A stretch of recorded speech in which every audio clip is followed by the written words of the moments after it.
Sejumlah netizen menyayangkan kabar pengadaan mobil dinas SUV hybrid senilai 8,5 miliar rupiah untuk Gubernur Kalimantan Timur. Warga mempertanyakan prioritas penggunaan APBD dan menunggu penjelasan dari pemerintah daerah.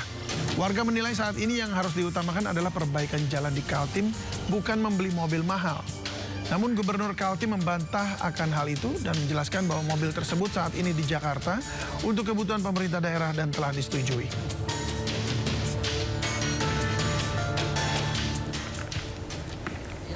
Ya, kepada teman-temanku semuanya, kita sedang berpuasa, tolong tidak terlalu banyak gibahnya. Nanti dosanya berlipat ganda, ya kan.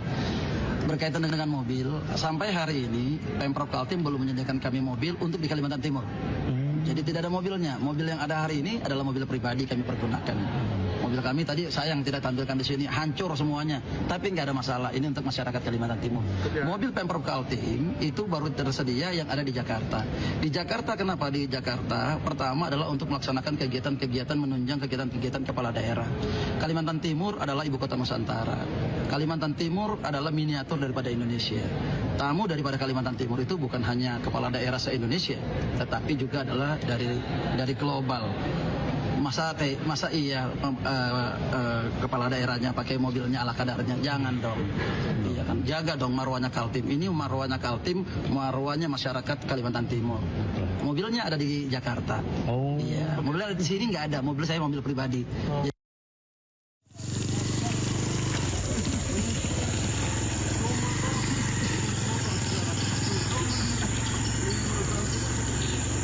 Sementara itu beginilah kondisi sebagian jalan di Kalimantan Timur.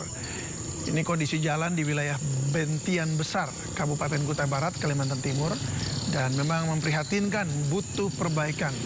Jalan utama yang menjadi penghubung antar provinsi antara Kalimantan Timur dan Kalimantan Tengah rusak parah dan menghambat aktivitas warga. Berdasarkan data Ditjen Bina Marga Kementerian Pekerjaan Umum dan Perumahan Rakyat, terungkap bahwa Kalimantan Tengah dan Kalimantan Timur masih memiliki jalan nasional yang rusak dan yang rusak terparah se-Indonesia. Namun menurut Sekretaris Daerah Provinsi Kalimantan Timur, Sri Wahyuni, mobil yang dibeli tersebut justru untuk memudahkan tugas gubernur saat melihat dan melintasi medan sulit di Kalimantan Timur. Ya, Pak Gub ini kalau meninjau sebuah lokasi, beliau itu ingin sampai lokasi, tembus sampai ke lokasi itu. Jadi suatu saat beliau ke Sotek Bongan, ya saya memang tidak ikut tapi saya dengar ceritanya, itu kan tertahan di hutan. Sebenarnya sudah diberitahu bahwa tidak ada jalan, tapi beliau tuh ingin tahu tembus itu sampai mana. Kalau masyarakat tembus itu beliau juga ingin sampai di situ. Nah waktu itu kan trouble, saya juga pernah satu kunjungan, beliau harus ganti mobil karena medannya tidak memungkinkan. Nah itu saya mengira itu mungkin yang menjadi pertimbangan beliau. Jadi harusnya memang kendaraan kepala daerah itu bisa menembus medan Kaltim di medan apa saja. Jadi maksudnya ketika beliau akan memutuskan, oke, jalan ini akan kita support. Tapi bagaimana sih kondisinya, sampai mana sih, apa aja sih yang ada di jalan itu, ya kan? Karena ini terkait dengan membuka ekonomi baru bagi Kaltim, karena itu yang merupakan konektivitas antar provinsi. Kan beliau berpikirnya bukan untuk sekarang, untuk nanti kalau itu dibuka berarti dari wilayah mana aja langsung Kaltara sudah menunggu, IKN sudah menunggu. Nah karena berapa kali terjebak itu, makanya keinginannya sebenarnya itu. Jadi bagaimana kepala daerah itu bisa menembus, tidak oh ini nggak bisa lalu nggak lewat gitu. Padahal kan justru kalau tahu kondisi bisa mengambil kebijakan ya, terkait dengan infrastruktur itu, gitu ya. Berarti jenis mobilnya emang yang speknya sesuai untuk menembus medan. Sementara dari kawasan Cilengsi, Jawa Barat, seorang wanita pengemudi mobil mewah berusaha kabur usai menabrak seorang pemotor hingga terluka parah. Aksi pengejaran terekam video amatir hingga viral. Mobilnya kabur. Ya, ambulans ini melaju kencang berusaha mengejar mobil mewah yang kabur usai terlibat kecelakaan dengan seorang pemotor di kawasan jalan penghubung perumahan Harvest dan Medland Cilengsi, Kabupaten Bogor, Jawa Barat. Aksi kejar-kejaran terjadi sejauh 2 km hingga menarik perhatian pengguna jalan lain. Laju mobil mewah ini akhirnya terhenti usai ambulans menghalangi jalurnya dan meminta pengemudi seorang wanita untuk keluar. Kejadian ini berawal dari mobil mewah yang menabrak pemotor, namun bukannya bertanggung jawab, pengemudi malah melarikan diri dengan alasan hendak mengambil ponsel. Korban dilarikan ke rumah sakit Hermina dan terluka pada bagian lutut. Sementara akibat kecelakaan ini kendaraan ringsek.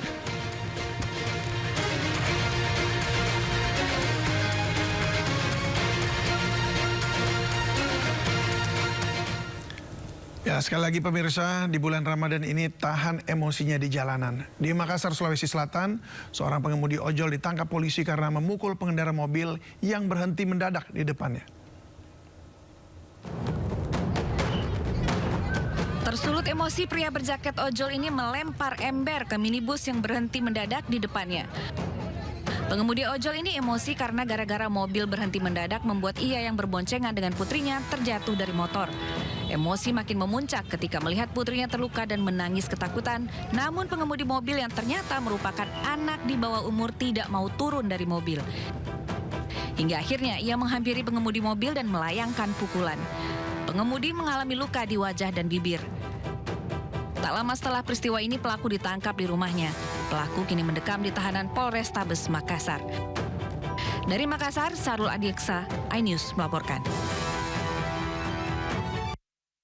Ya, tak terima ditertibkan petugas, seorang ibu pedagang takjil ngamuk dan membuang seluruh dagangan di sekitar Masjid Raya Gunung Tua, Padang Lawas.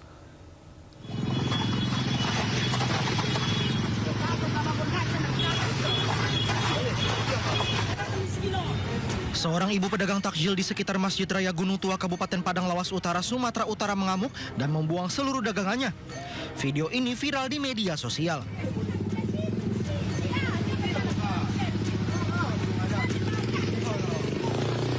Terlihat dalam video yang diunggah oleh akun Instagram @tkpmedan, suasana sempat memanas saat petugas menertibkan pedagang yang berjualan di area rumah ibadah. Area itu disebut tidak diperbolehkan untuk aktivitas berdagang demi menjaga ketertiban dan kenyamanan di lingkungan masjid. Peristiwa ini menarik perhatian warga sekitar dan menimbulkan berbagai reaksi di masyarakat.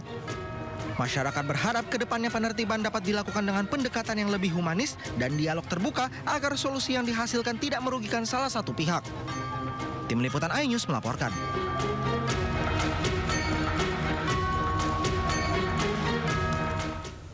Ya, ini mesti sabar-sabar ya. Termasuk berita ini, demi mendapat uang cetakan terbaru, ratusan warga terlibat dorong-dorongan untuk dapat nomor antrean yang dibagikan petugas keamanan di Kota Padang, Sumatera Barat. Kuota yang diberikan maksimal 3,8 juta rupiah per orang dengan pecahan mulai dari Rp1.000 hingga Rp50.000.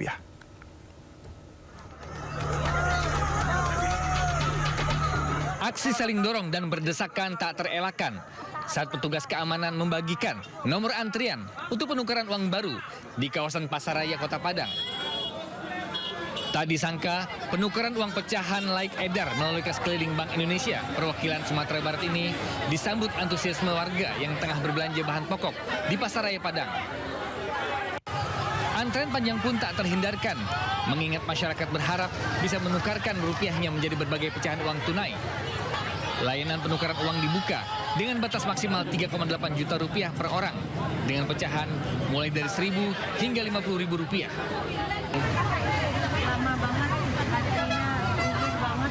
Tadinya kan lihat link, nggak tahu nggak bisa daftar link, langsung datang ke sini. Ngantri tadi udah pindah-pindah. Tadinya dari situ, katanya di situ kan, nggak tahu dari sini. Kota Padang dan insya Allah mulai besok selama 3 hari ada juga di Bukit Tinggi di Pasar Bawah. Karena penukaran mobil ini kan kami batasi yang uang yang kami keluarkan. Jadi kita, tapi kan 5 hari lah insya Allah yang kalau yang hari ini nggak dapat besok nggak dapat. Perwakilan Bank Indonesia Sumatera Barat sudah menyiapkan uang tunai Rp2,849 triliun untuk memenuhi penukaran uang selama Ramadan dan Idul Fitri 1447 Hijriah dengan menggandeng perbankan di 19 kabupaten dan kota pada 100 titik layanan dan 415 kali kegiatan penukaran uang. Dari Padang, Sumatera Barat, Budi Sunandar, iNews melaporkan.